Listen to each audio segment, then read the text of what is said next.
Welcome to Sitcom Showdown, a podcast that reviews classic sitcom episodes and inducts them into our very own Hall of Fame. As usual, one of us has chosen a sitcom episode and the other guy has no idea what it's going to be. Will they already know it? Will they love it? Can they be convinced that it's worthy? Let's find out on the Sitcom Showdown.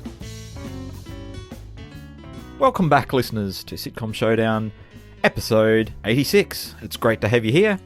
I'm Steve, and Jeff. Yeah, hello, and it's been a long time. It has. It's my fault. Oh, well, that's the way it goes. Life gets in the way. Yes. I had a couple of false starts as well. Mm-hmm. You know, Sean Locke passed away. Yeah. I was just going to quickly ask you about him. Did you know him well? Yes. Well, on the game shows and all that sort of stuff? Oh, certainly. He was king of panel games. Obviously regular on 8 out of 10 Cats. But Jane and I listened to a radio BBC4 show called The Unbelievable Truth, and he was on that quite a few times. He was always very, very good on The Unbelievable Truth. So, yes, Sean Locke had a unique take, I think, on a lot of things. Yes. So, did you ever watch his sitcom? No, I didn't. I've been hearing all these rave reviews about it since he's passed on. People saying how great it was. Someone actually suggested we take a look at that a long time ago. Oh, no. And I have watched quite a bit of it, and one of the things I was tossing up for this month was an episode of 15 Stories High called Blue Rat. Right. Yes. Not Basil the Rat. But that was one of my false starts, you see. So you've been paralysed by choice. Yeah. And then I picked something, I thought, I know this really good episode of Arrested Development. And then I went to look for it on Netflix, and that had been taken off Netflix. And then I picked a Red Dwarf, and I bought and downloaded the wrong one by accident off YouTube. And then I was like, no, I can't face it anymore. So after those, all this traumatised you, and then you had to go for something that I've never heard of. Yeah. Yeah, okie dokie. So listeners, I picked something that Jeff's never heard of. Yeah. It's called AP Bio. It's nice and modern, though. Modern is good. We're not known for our modern gear. Yes, it's a rare turn of events, isn't it? But this one was suggested by Timothy. Oh, really? My son. Oh, far out. Yes. There you go. We caught up for dinner not long ago, and he said, have you seen this AP Bio? Now, I think I might be skipping ahead a bit here, but the main character, the actor is from It's Always Sunny in Philadelphia, which he's also into, so I think that's probably why it caught his attention. I reckon so. The thing about It's Always Sunny in Philadelphia is it's one of those shows that everyone says, you've got to watch this show, which automatically makes you think, I don't want to watch this show. It's too much. How many seasons? They're on to some ridiculous number of seasons now. Man. It's too overwhelming. Even this show, which we're about to discuss, AP Bio, unbelievably, it's about to start its 4th season. Unbelievably? Well, no, just because so many shows don't make it to 4 seasons these days. True. You know, if you're not performing out of the gate, well, blimey. Maybe there were troubles. Yeah, I'll tell you about that in a minute. Okay, so we're looking at the first episode of season 2, which is called Happiness. So let me tell you about AP Bio.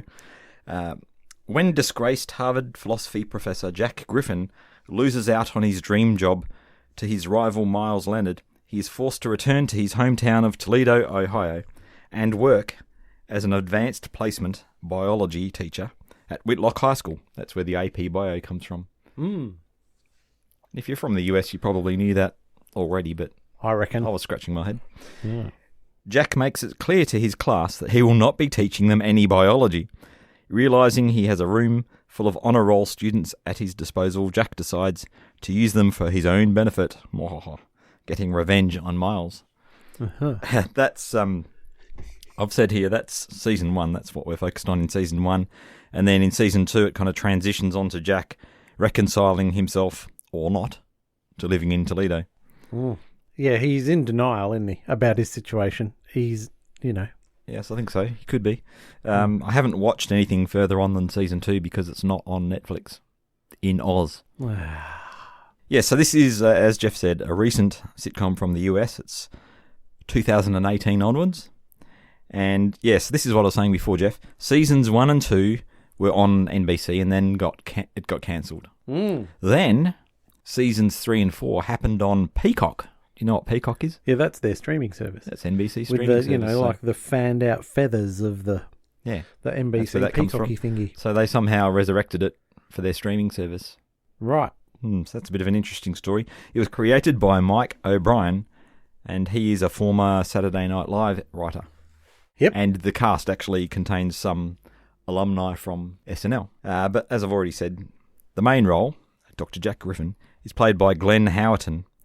That's the main character. And Glenn is best known for his roles as Dennis Reynolds in It's Always Sunny in Philadelphia, for which he's also a writer and executive producer. Oh. Busy guy. As well as the lead role in the short-lived sitcom, That 80s Show. I thought I'd mention that one. Ah, okay. Did you ever catch that one? Nope. There are only 13 episodes. I was aware of its existence. Sounds like the sort of show I'd be into. Done right. That will take you back. So, Jack Griffin, his fellow teachers are Steph Duncan, a history teacher, played by Lyric Lewis, Mary Wagner, an art teacher, played by Mary Son, and Michelle Jones, a home economics teacher, played by Jean... No, it's French. I can't pronounce it. I'm sorry. And then we've got Paula Pell playing Helen DeMarcus, and she is Principal Durbin's secretary. Did you recognise her at all? For the first 10 minutes of this, I thought it was Melissa McCarthy. I thought, what? She's had to do sitcoms. That's a bit of a step down. And then I realised Melissa McCarthy's not quite in the same age bracket as Paula Pell. No. And then I had to look up who it was. And there you go. So it was Paula. Yeah. Paula's a little more advanced in years. But, she's got the chops. She has. She's one of these alumni that I was telling you about. She was a writer for Saturday Night Live from 95 to 2013. Holy moly. Pretty long stint. And she was also a producer and writer for 30 Rock, Jeff. Right. And played the mother of Ron Swanson in a 2011 episode of Parks and Rec. Okay. Anyway, what about the principal? Oh, the mighty Patton Oswalt. You know Patton Oswalt. He's one of my all-time favourites because I have Serious? a very soft spot for John Lovitz, and I sort of, in my mind canon, I sort of put Patton Oswalt in that same territory. Like there's not another John Lovitz on Earth, and there's not another Patton Oswalt. Because you can get people who are a certain type, and you might be able to swap them out for another actor who's similar, but you cannot do that with those two people. So as soon as I saw him, I went, oh yes, brilliant. So where have you seen him before then? Wow, he was in Reno 911 a lot, which isn't a sitcom, sure, but guesting in that one? Yeah, he'd pop up as various different characters from time to time in Reno 911. Neat. And I've seen him in a few little other guest roles and stuff like that. I like him. He's a groovy dude. Yep. And I thought he was good in this, but I'm jumping the gun a bit there. Yeah, so he plays Principal Ralph Durbin. And his television debut was on the Seinfeld episode The Couch. He played like a clerk at a video store. Fair enough. He wasn't giving George what he wanted, that's for sure. Okay. Who did? Yeah. But I think the star of the show, or the stars of the show, Jeff, are the school kids, or more accurately, the adults who play the kids. Yes. Or the AP Bio students. When you pop onto IMDb and you go, what else has this person been in? And they've got like a massive beard. Yeah, yeah, the adults who play the kids. I mean, that's to say that you want a good actor in the role. Yep. So if that means you've got to hire a 24-year-old to play a 15-year-old, then so be it. Good on. You'd think it'd be a bit on the nose these days. You have to stay in the demographic. Yeah, good child actors may be hard to find. I don't know. I don't know about the casting. And then if you're going to work them like a dog filming TV, maybe you've got to follow certain rules these days. No. Anyway, my favourite one is Jacob Houston as Victor Kozlowski. He's just fantastic. Don't know if he was your favourite. Also great, Nick Payne as Marcus Kasparek. Aparna Brielle as Sarika Saka. I should have practiced these. And then Alison Ashley as Heather Wilmore. Okay, I've only watched this show twice. So the last one you just mentioned is she, the glasses, yes, who says boss. Yep. Brilliant. Is The other one, the one who is sort of the nerd who sits at the front. Yep. Cool. Sarika's like very much a leadership kind of person. Yeah, who always wants a letter of intro to Harvard. The first kitty you mentioned, your favourite one, is the mutant red-headed kitty with the glasses who somehow I think has a crush on the teacher. And always wants him to go to the zoo. Yeah, I don't think he's got a crush. Okay, fair enough. But he would like a bit of quality time from him, probably. Right. And the other boy is the one who wears the waistcoat and got sent to the principal's office. Oh, see, he's always in trouble. This down. Yeah. Well done, Jeff. No, thank you. Good work. Now, I did go through their IMDb's and, they've done work. But there's nothing... I can't hang any massive sitcom... No, they were never in Blackadder or anything. Like well, they weren't born when Blackadder was on. That's a bit of a high bar to... want people to jump over. Is there anything else you want to say before we move on to a synopsis of this episode? Not really. Another little avenue I thought we could go down, though, is great principles of sitcoms. Now, can you name any off the top of your head? Or we're talking about principles of schools, right? Yeah. Oh, blimey. Because I'm thinking of Principal Kraft from Sabrina the Teenage Witch, and he was a classic idiotic principal, Principal Kraft. Jeffrey pauses for high fives from all the listeners, saying, "Oh, that was my favourite show, Jeffers." Yeah. All right, well, we'll come back. There's been some in the UK. Yeah. I haven't watched any of them. They haven't penetrated your consciousness. Jeff, stop asking me questions. Okay. I don't know the answers. Okay, so I think listeners should suggest great principles of sitcoms. Yes, all right. Cool. Well, you've watched Community, though, don't they have a... Yeah, Sitcom Showdown, gmail.com. All right. Yeah, so please launch into the bio after this lovely little clip. At one point, I saw a girl, a child, really, eat an entire spoonful of just mayo. Yum. I'd never seen anything like it. And I realized that they have something that I don't have. Happiness. Yeah. They work hard all day long, and then they reward themselves with simple things. In this case, light gold. Mm-hmm. So, this is my new philosophical thesis. I'm going to describe how the good, hard-working people of Toledo have unlocked the key to happiness through simplicity.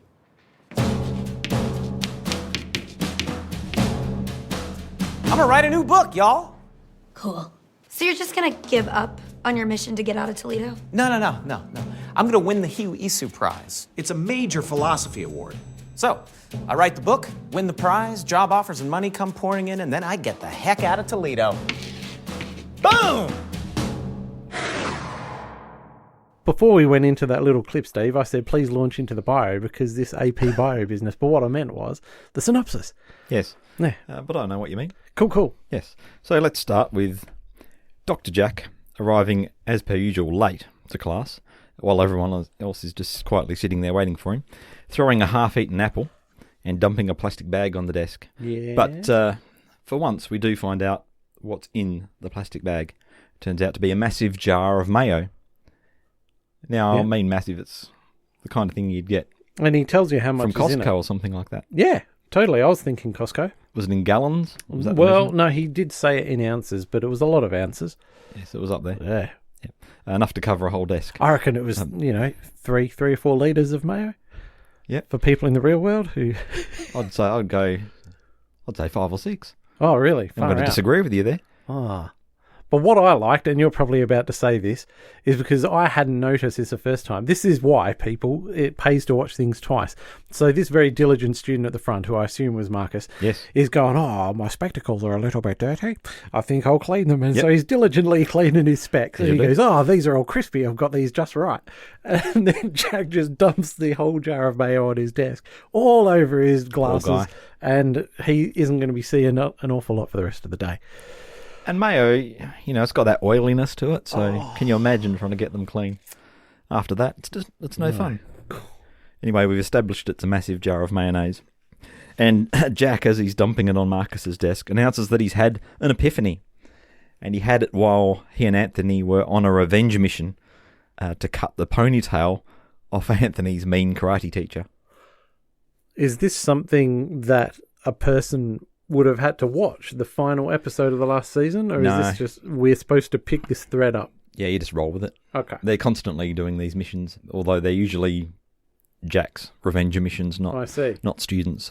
So am I supposed to take from this, Steve, that you've chosen this because it's got a hint of the old Penguins of Madagascar, with Jack leading his gang of 3 students as they do in another episode I watched, the one after this called Nuns, where they steal a statue of the... That's a good one. And it was very Penguins of Madagascar, I thought. Anyway, sorry. You're thinking that because of the car. Run that by you and see what you thought. They stole the statue using a car that Jack got from the school, and it's the one the school uses to teach the students how to drive. Yeah, and if so, it's got who is private? And it's got the school's name blazoned down the side of it, and he's parked it right outside the church. Yeah. Anyway, very funny. I'm not telling you about that episode. Okay, cool. I'm telling you about this episode. So what was his epiphany? After he's dumped a whole jar of mayo, aka white gold, onto Marcus's desk. So he's observed average working class Toledans eating sandwiches, and this is at the end of the day. They're sitting around enjoying their sandwiches, and he's realised that they've worked hard, but they've got happiness based on this simple lifestyle that they're living. Mm-hmm. And this is going to be the subject of his new book, Jeff. Yeah, and he's a bit obsessed with it because he's not happy, and he wonders what makes other people happy, and what secrets have they got in Toledo, the average person, of being happy. Yes, but this book... He's ticket out because it's going to win the Hiu Itsu Prize for philosophy. That is, by the way, a fictional philosophy prize. Don't start work on your own entry because you can't send it in. I'm sure Cheedy has won this prize many times. Oh, he's probably won it 10 times over. So anyway, he's entering in the hope that he's going to win the thing. Then the job offers and the cash are going to come pouring in, which is going to enable him to get out of Toledo, which he craves. He does notice, as he's doing this, a new kid in the class, and he decides it's a good time to go over his class policy for the benefit of this new kid, which is basically that he's not going to teach you anything about biology, no way. Nope. That's verboten. But if you shut up, you'll get an A guaranteed, but if you say anything, you'll get an F. Yeah, so don't be snitching. Yes. Or you'll get an F. So I think this is clearly just the writers thinking, okay, season 2 is a good jumping on point for people like Jeffrey if they've never watched it before. Oh, okay, right. So as you're about to reveal, forgive me for doing so, but this isn't a new student, and the poor girl goes, dude, I've been here the whole time. What are you going on about? Yeah. And I think they're just saying that for the benefit of any new watchers. Yep. And then having gone over the class policy, we cut to the theme song, which is Listen to My Heart by the Ramones. Now, that's just sheer quality, Jeff. I didn't even notice the theme tune. Oh, well, fair enough. The music is pretty quality throughout the sitcom. Uh-huh. It's all got a slightly punk rock kind of edge. Ooh, I think the Pixies might. So we'll put that down to Mr. O'Brien's tastes, shall we? I don't know. Oh, the Pixies, the good old Pixies. Yeah. Anyway, we return from the theme song to find Jack working on his book in class. Of course, he's not doing any teaching because that would be silly. He gets interrupted, though, by Sarika, and she's asking for a recommendation or a letter of recommendation to Harvard. Now, he's a disgraced Harvardite. Oh. How much weight do you think a letter from Jack's going to carry? I hadn't thought of that. Point? But anyway, not much, yeah. Wow. Several of the others also want a letter, but of course the answer is no, because he doesn't do things for other people. He's dreaming of the 50 million yen prize money. The only catch, of course, in this competition is that submissions close in 3 days, and he hasn't started. Now, while the writing is going to be no problem, because he's obviously a fast writer, the issue is that he needs help immersing himself in Toledo. So he gets the kids to quickly help him find a range of blue-collar jobs that he can try out. Yep. Pulling on, Heather's dad is a butcher, and this person's uncle's got a landscaping business, and it's all. So they're calling out all these kind of ideas, and he puts together a list. So yes, it's a butcher, landscaper, mechanic, and demolition job. Okay, so he's got his list. That's good. And we're moving on to the B plot. Is the school photocopier breaking down because Helena's not arranged for it to be serviced? Mm-hmm. Yes, that's not good. I'm just going to move on to the C plot. The C plot is the teachers teeing up a big night out on Friday. It is actually Michelle's birthday, but no one remembers that. Instead, Steph wants them to celebrate her Bang's birthday. Yes. On Friday night. Now, what are Bangs, Jeff? A fringe. A fringe. That's what I call it. Very good. I looked it up and I thought, is that all it is? A fringe. It's just a different name for a fringe. Bangs is too exciting a name, I think. Well, A, it implies multiples, and B, it implies action of some kind. Yes, well, it's nothing of the sort. Come on now. It's false advertising. It's overhyping it.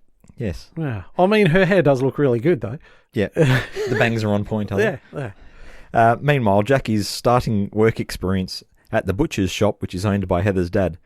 And then we get this montage of him cramming several different blue-collar jobs. He's being both incompetent and condescending. And he ends this big day of blue-collar jobs by leaving Big Kim's tacos at 2 a.m. after falling asleep on his feet. So at school the next day, the kids are wondering how he can possibly meet this deadline. Jeff, maybe he should get Prince George and Baldrick to help him. Yeah. Seeing as he's got to trying to rewrite the Like, he doesn't have to do a whole book, though, does he? Sorry? He doesn't have to do submit an entire book, though, does he? Well, yes. I thought it was just he had to submit the outline and sort of like a chapter breakdown sort of deal. No, I got the impression it was a complete... Right. Far out. Manuscript. It is a big task. It is a big task. Ugh. Anyway, we pull back, revealing that Jack has fallen asleep on the desk. And when he wakes, he reveals that he's identified... It's been a pretty productive day because he's identified 4 basic categories of happiness. 1, work a job where you can see the physical results of your labour at the end of each day. 2, make up mundane celebrations to distract you from your inevitable death. Number 3, ingest sugary, fatty and salty things that release endorphins in your brain. Oh, that's my favourite. You like that one? And 4, partner with a convenient person within a 20-mile radius to procreate and therefore feel as though a memory of you will live on. That's my favourite. So he needs the kids' help getting real-life examples of these, as we've already said, to flesh out the book, but particularly matching these categories. So now he's going to focus on the writing, right? And he's sending them out to work these jobs. And I can't believe they actually do, I should say. Yeah. Well, he's going to give them an F if they don't do it. Oh, okay. Well, that wasn't made explicit, though. It wasn't. No, it was just... No. All right. Fair enough. It's implied. Yeah, so they're off to do that. Now, plots B and C intersect when Michelle visits the principal's office. Helen nervously asks her if she's there to make a photocopy, but she's not. And then Helen says, do you have any plans for your birthday on Friday? So Helen remembers that it's Michelle's birthday, but this conversation tips Michelle right over the edge, and she cuts some of her hair off using a paper guillotine. That was scary. Caught you off guard, did it? Oh, God, and she had to sort of reach around awkwardly in order to pull the guillotine down on her own head. And I'm thinking she could easily cut her own nose off here. Well, that's what I was thinking. She really got, fa-toom. Yeah, and it didn't go well. No.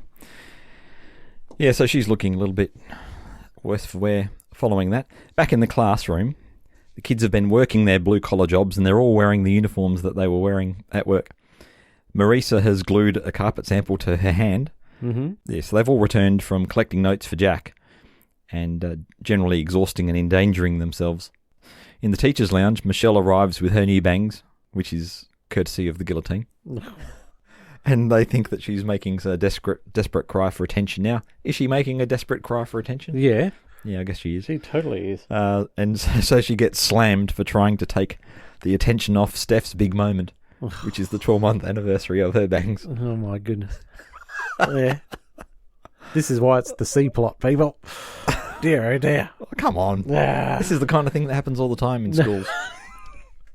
Okay. Yeah. Now, Durbs has decided to fix the copy. Durbs. I love it. Okay, yeah, cool. That's his name. Yeah. Durbs. He's decided to fix the copier issue by buying a second-hand copier. And just so happens that another school is trying to offload one, which is pretty convenient. But unfortunately, this school is run by Principal Kling. Kling. Yeah. I don't know. It's a crazy name. Not Klinger from MASH. No. Sounds like something from Star Trek. Anyway, Principal Kling is his nemesis, and he's from Pineberry Elementary. And after resorting to violence involving a sock puppet, now it's not Mr. Flibble, Red Dwarf fans, it's Mr. Doodles. Or Mr. Hat from South Park. Very famous Mr. Garrison, the teacher, always had Mr. Hat. his hand puppet. Yep. Who had a hat. And so that's why I sort of groaned and thought, cut price, Mr. Hat. So there must be where does this whole thing come from of sock puppets and Mr. something? I have no idea. It's way back there somewhere in the recesses. Anyway, so after a bit of violence involving Mr. Doodles, they get Kling to agree to sell them the copier. So that worked out all right. You've just reminded me of the young ones when one of Vivian's socks has escaped and they've finally managed to trap it in a corner. Yeah. And they've got the bin bag and they go, get back in the sack, sock. They've got a big frying pan. Yeah. They're whacking it with. Oh, sorry. Bit of a trip down memory lane there. Yes. Okay, so Jack needs more details. The kids have got to get more jobs, but they're done. They're out. Yep. Hanging up their boiler suit and their... It's not worth it. No. They've been worked too hard. They're not even getting a college recommendation, Jeff. No. So that night, we see Jack at the school quietly working on his book. And he's got his own printer. I don't know if you noticed that. No. He's printing the pages out on his own printer at the desk. Oh. And he gets up and he rips, like he's made a decision. And he gets up and he rips a picture of Anthony's mean karate teacher off the blackboard. This is the groovy blackboard where they plan all of their little missions out with hilarious stick figure drawings. Yeah, it's not the haunted blackboard or anything. No, it's not the spooky blackboard. The spooky blackboard? No. Right. And then we go back to the next day. Durbs and Helen are in the principal's office and they're talking out the awkwardness that's lingering after the near snog. The near snog induced by Mr. Doodles, who wanted to have them kiss each other on the mouth. Mary comes in and Helen asks her to say happy birthday to Michelle. So now Mary knows at last that it's Michelle's birthday coming up. Yes. And Helen says, can you give her a present for me because I'm not going to be there tonight. Well, what's the present, Jeff? Lord help me, I actually really liked this gag. I thought it was superb. I didn't see it coming. But the present is about 12 feet of canoe that you can only carry by holding it upside down on your shoulders and your head and stuff. That Helen comes charging back into the office with knocking stuff left, right and centre. As if she's going to hand this over to, is it Mary? Yep. Hand this over to Mary, and she does scream at one point, Mary, just take the canoe. Just a beautiful prop gag, sight gag, physical comedy thing. I thought it was pretty cute. Yeah. Well, it's not a, what do you call the small modern day canoes? The kayak. It's not a kayak at all. No, it's a proper carved out of wood. Yeah. It looks beautiful, I should add. It's nicely varnished. It's a full-on canoe. I can only imagine it cost a couple of grand. Maybe it's only decorative. Yeah. Back in the classroom, the kids arrive, and for once, Jack's there first. He's beaten them there, and he's written them letters of recommendation. The ones they wanted, Jeff. Yeah. He's also got a neck brace on, which is a bit mysterious. But, all the kids are opening up their letters. It's quite exciting, but Anthony doesn't have a letter, and he queries why, to which Jack walks over and throws down an envelope on his desk. What does it contain? I don't know. I'll probably stop paying attention at this point. I thought it was the lock of hair from the karate teacher. It's Master Kyle's ponytail. Right. Which explains the neck brace. But the problem is, Jack snuck up on Master Kyle, as you would do if you want to cut the ponytail off a karate teacher. Mm-hmm. But he hadn't factored on Mistress Kyle being there and also being a black belt. No. So she took him down and put him in the neck brace. So that's why didn't they show us that? Show us that. Show us Jack getting the crap beaten out of him. Because it's funnier in your imagination. No, it can't possibly be. Or maybe it was in no way. Maybe it's on a deleted scene. They just didn't want to pay the extras. It's in a deleted scene. So that explains the neck brace. And it turns out he's missed the deadline for his book because he's been writing these letters of recommendation, which, that's all right. It's going to give him more time to collect these real-life examples and finish the book off properly. And apply for a different prize. Not in a rush. Yes, there is another prize. Yes, he notices something on his desk. It's an invite to Steph's Bang's birthday. And so he's there on Friday night to celebrate Michelle's birthday and Steph's he wants to observe Bang's them. birthday. Yes, because he wants to observe. He wants another opportunity to observe real-life people doing real-life things because he's not a real-life person. Yes, and what does he try for the first time? Mayo? Yeah, it's mayonnaise. Yeah. It's white gold, Jeff. Yeah, it is. He says, is this some kind of aioli? Yeah. And they go, no, it's mayonnaise. And then it he pulls the facial expression that shows that he's obviously had a bit of a breakthrough here. Yeah. And then he says again, white gold. Well, look, before we get to the meat and potatoes of discussing the episode, I just want to pause here and say, absolutely, I'm not the sort of person, were I American, to have ketchup or catsup on my fries. No, I want mayo on my chips.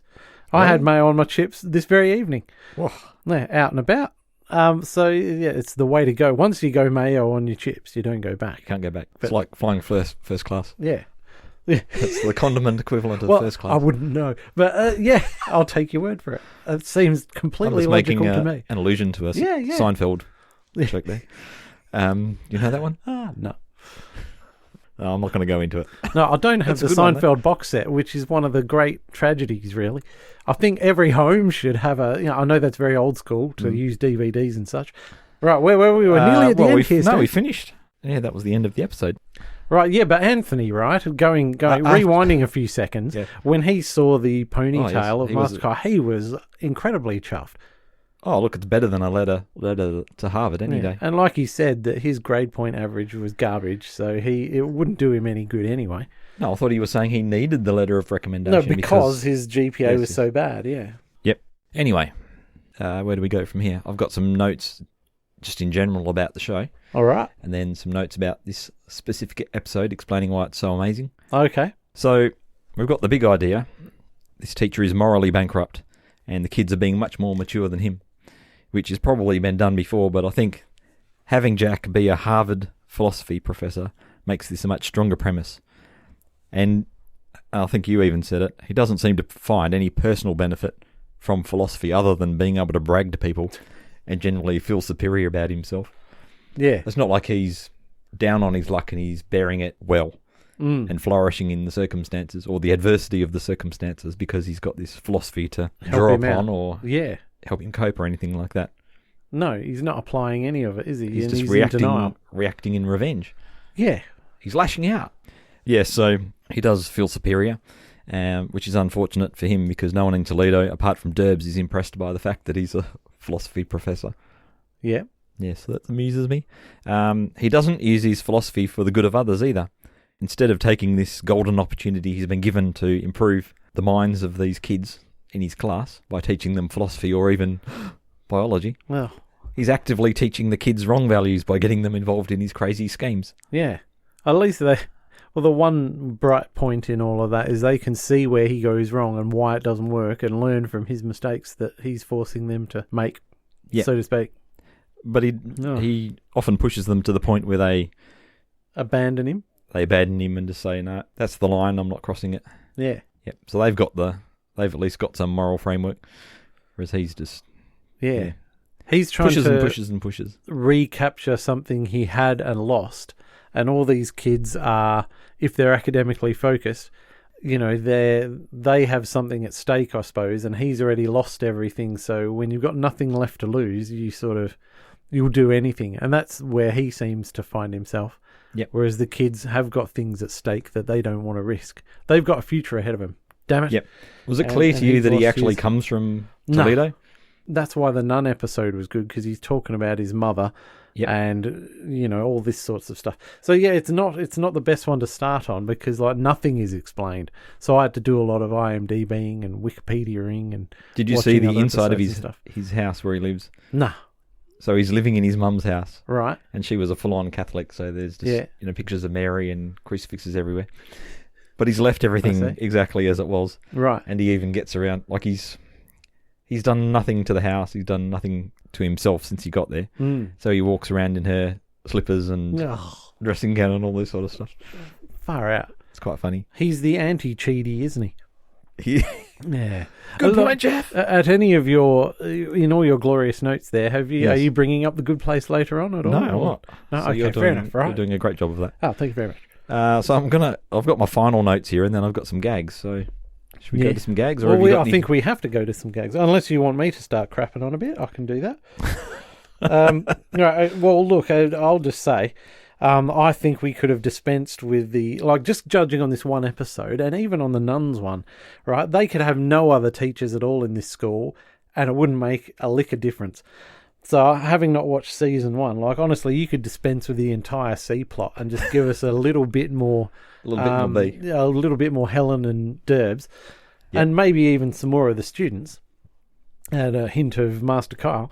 And this could have been, you could have dispensed with that whole crappy C plot about the hair, which is really sort of nothing. And even in the next episode, I don't think they need to waste any time on this ensemble cast when you've got all these kids you can give lines to. Why bother with the other teachers? Ooh. So that was just one of the other teachers flew over my head is like a point I've made in here. So I mean, I know that sounds a bit negative, but like I know you're going to bring this up later on, but I'm loving the whole darts in the staff room thing. Is this something you're going to bring up in your life? You can do that in the gags. Man, brilliant. But just on that point you made. Yeah. I feel like if all you focused on was Jack and the kids, that whole thing's got a bit of a darkness to it. So I think what the B and C plots give you is a bit of light in the mix. What do you think about that idea? Oh, well, I think that might be so if the characters weren't complete ciphers and one-dimensional nothingness. You know what I mean? Like, honestly, there's absolutely nothing going on there whatsoever.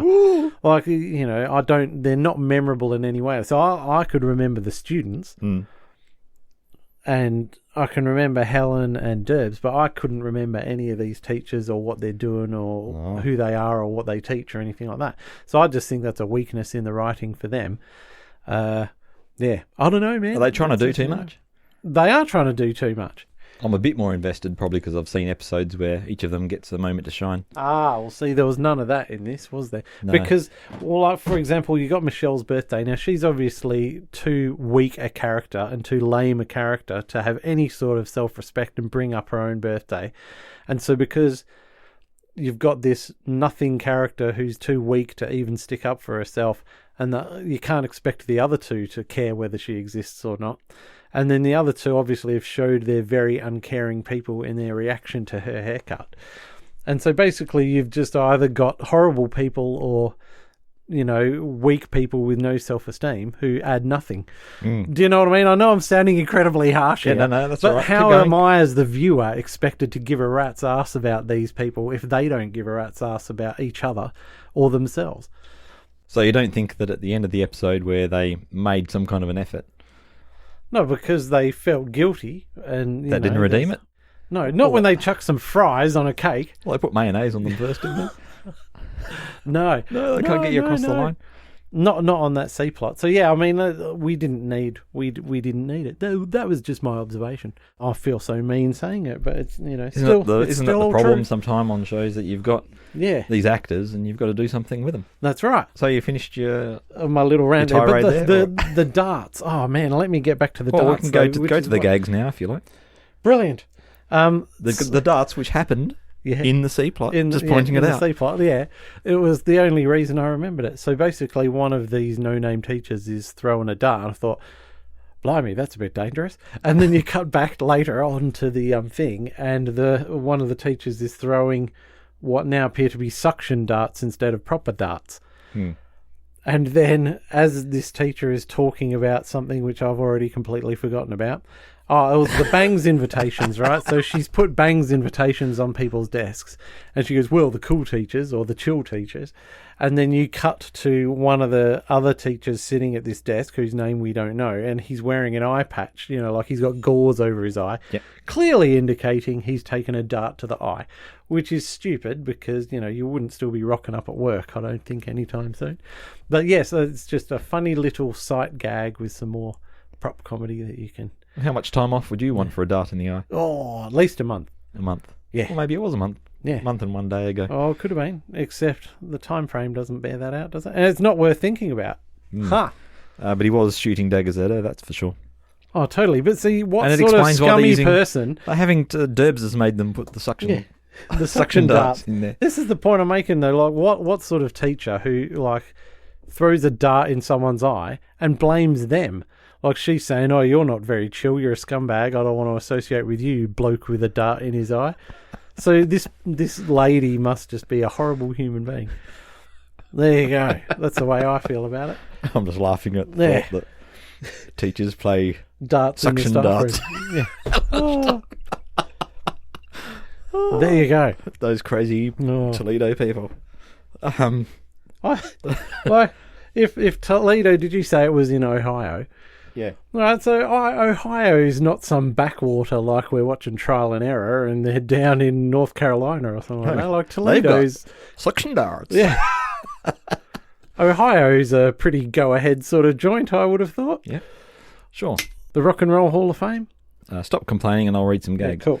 So we've got Victor inviting Jack. Sorry, I should just point out that I thought that whole darts thing was great, and that's why I brought it up. It's just I didn't like the teachers, that's all. Right, it turned into a negative when it was meant to be a positive. Well, that was your fault. Okay, where are we?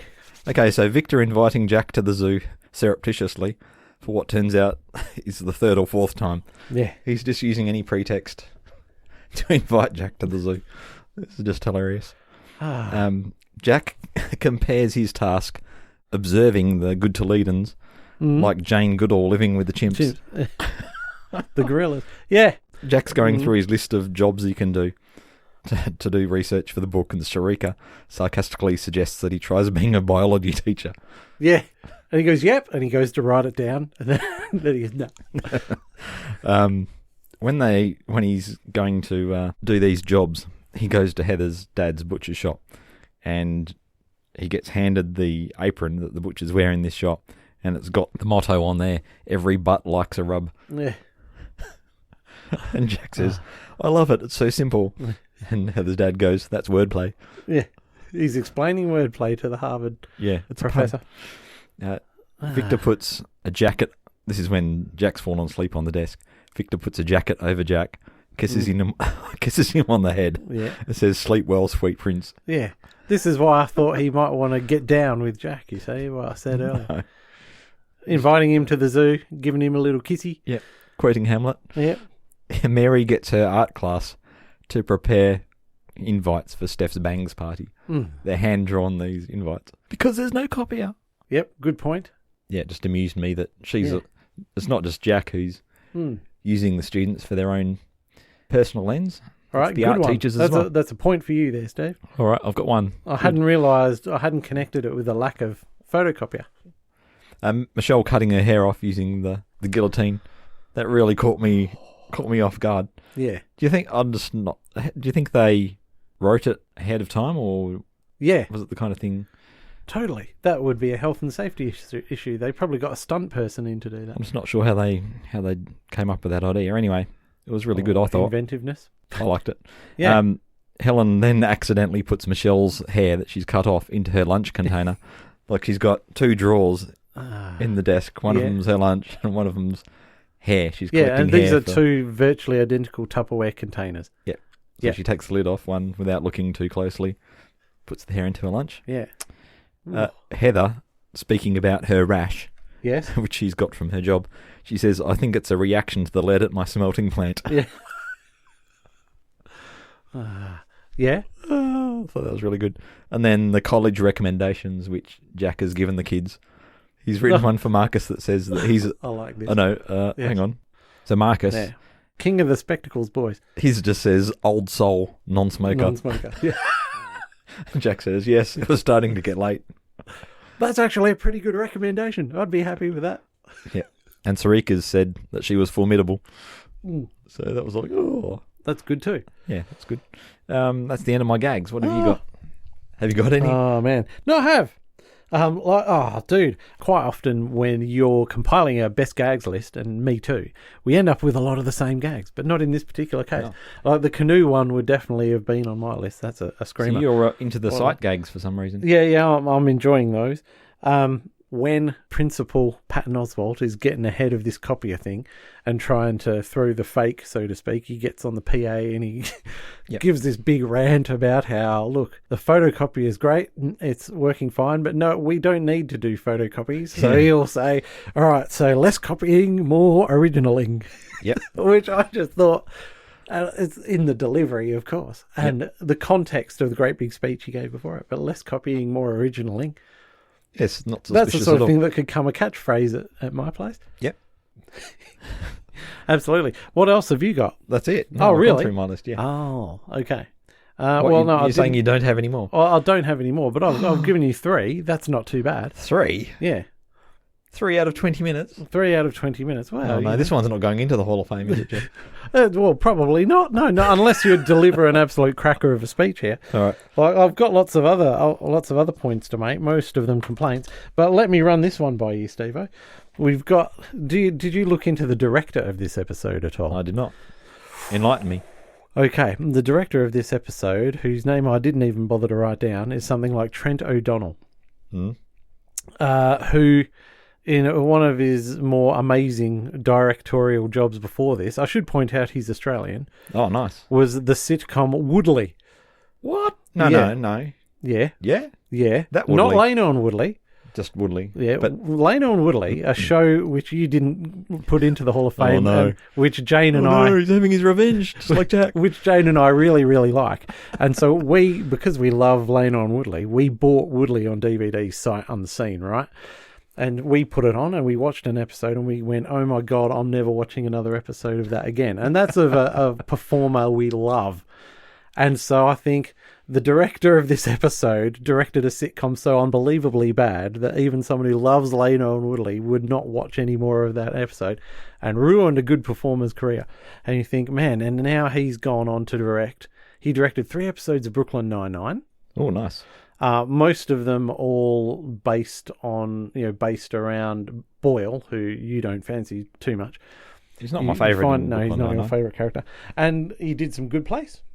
Oh. Yeah, so I mean... So he's, from Woodley, he's really... Yeah, he stepped it up a bit. Yeah. He started on The Chaser. Well done, Trent. So I say, well done, Trent. He's a Australian kiddie born in the 70s, much as we were, and he's gone on and he's now directing big-time sitcoms in the US of A.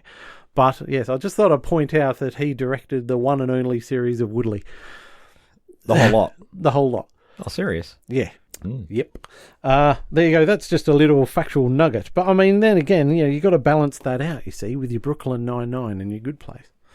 So what are you supposed to think about this guy? We're not going to hold it against a young Trent that he directed the first season of Woodley. I'm going to hold it against him. But Dora, he won't be listening to this anyway. I'm gonna tag him on Twitter now. Trent's going to bring the weight of all his showbiz might down on you, Jeff. Yeah, he might do. Oh man. What did you think about Helen as the wacky assistant with her post-it notes? Oh yeah, I think she's great. All that sort of stuff. Yeah. Yes, that's the reason that the copier didn't get serviced on time, was because she'd written it on a post-it note. Yep. Which came off the corkboard and went under the copier. Yeah.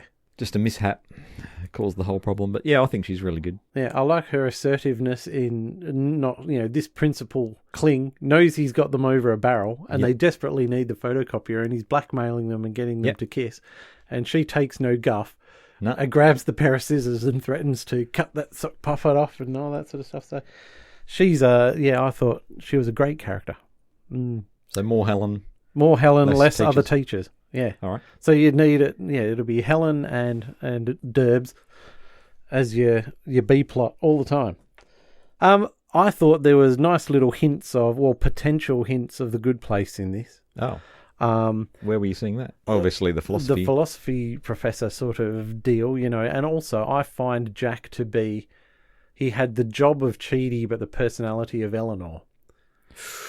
Ooh, that's deep, man. Yeah. So he certainly wasn't That's very learning true. from it. Yeah. Anyway, I've said enough. What have you got going on here? Because you might have some tremendous insights I hadn't thought about. My first fabulously persuasive point was that it did a great job of recapping what the show is, and that you could easily jump on board here. But since we've been talking it through, I've come around to the fact that maybe it's not as true as I thought. Maybe they need a voiceover at the start, like at the A-team at the like start Arrested of Development. Did they have a voiceover at the beginning? It was Ron Howard, Jeff. Oh, it was Ron Howard. Yes, so it was. That's a Happy Days connection. You should. Oh yeah, that should have stuck in your mind. Absolutely, with Ted McGinley. Anyway, so that first point wasn't as superb as I thought it was. I like Jack being condescending, saying things like, "Let's do some classic blue collar work," and while he's failing miserably to do these tasks that these people are giving him, which he would regard as being easy or meaningless. Yeah. Heather's dad in the butcher shop was a classic. Jack goes in for the fist bump, and Heather's dad just hangs an apron over his fist. So you can tell that these people have they've taken Jack on for the day, and they're shaking their heads at him just to stay on the right, or not stay on the right side of the kids, but for the kids' sake. They're not into his project at all. No. Like, he's obviously got these stereotypes in his mind of what all these people Yeah, he totally does. are or what they do. Or It's like he's not something like learning that. off any of these people at all. Yeah. But we are starting to see Jack coming to terms with why he left Toledo and why... Because of the nuns. Yeah, because of the nuns. And will he stay is the question throughout this season. Oh. So we see him starting to become a nicer guy and more likeable by handing out the letters of recommendation, I think. Right. I think he turns a corner somewhat Oh. in this season, becomes a bit more self-aware, but it's slow progress, as you can probably tell. That's where I've gone wrong, because I thought he did that under duress and because he'd just given up, and not because he had any sort of breakthrough of maturity or He doesn't niceness. really give in, or he rarely gives in. So he's stubborn. Yeah. And I said that the subplots were light and fluffy, and I thought gave it a good contrast and balanced out the main plot in terms of tone, because Okay. that's a bit of a dark thing. I liked the lunacy of Durbs and Helen. Yeah. They have to be a bit off the wall in order to explain how Jack gets away with doing what he's doing, right? Yep. You'd like to think the principal would agree be with that. taking him in hand for doing this kind of thing. Yeah. And then I like that they end up at the pub with... so Jack's going on with his quest of hanging out with the real Toledans, and that leads him back to his workmates. And that's all I've got, Jeff. Oh. I'm not feeling the... I see. No, what the enthusiasm? No. There's plenty to like in this show, because you've got a cracking cast, and there's like lots of elements there. But I think what it is, judging by this one episode, is misallocation of resources. Okay. That puts it just a notch below other sitcoms probably doing similar things. Yep. Mm. All right, so let's the canoe gag. Let's formalise this. Yes. Is it going in the Hall of Fame? No, I don't think it deserves quite to go into the Hall of Fame, no. All right. We've got to maintain the purity of the Hall of Fame, Jeff. Oh, So what are we doing next time? Halloween, which we love. It's our favourite time of year. It's a lot even better than the Christmas ones. I always find it interesting choosing something for the Halloween episode. Yeah. Because you're pushed in a certain direction that you might not be able to go in otherwise. And I think we've found some really good episodes that way. Yeah. It's always the highlight of the year for mine. So if all goes well, we might do the Halloween one next. And failing that, we might squeeze in a normal episode beforehand. Yeah. No, thanks for listening, everyone, and joining us for that. And send us some comments. That would be good to hear from some more people. And we'll see you sometime soon. Cheers. See ya. Join us next time on Sitcom Showdown, when we'll be putting another 5-star episode under the microscope. And in the meantime, you can contact us with feedback on Facebook, Twitter @Sitcom Showdown, or by email sitcomshowdown@gmail.com.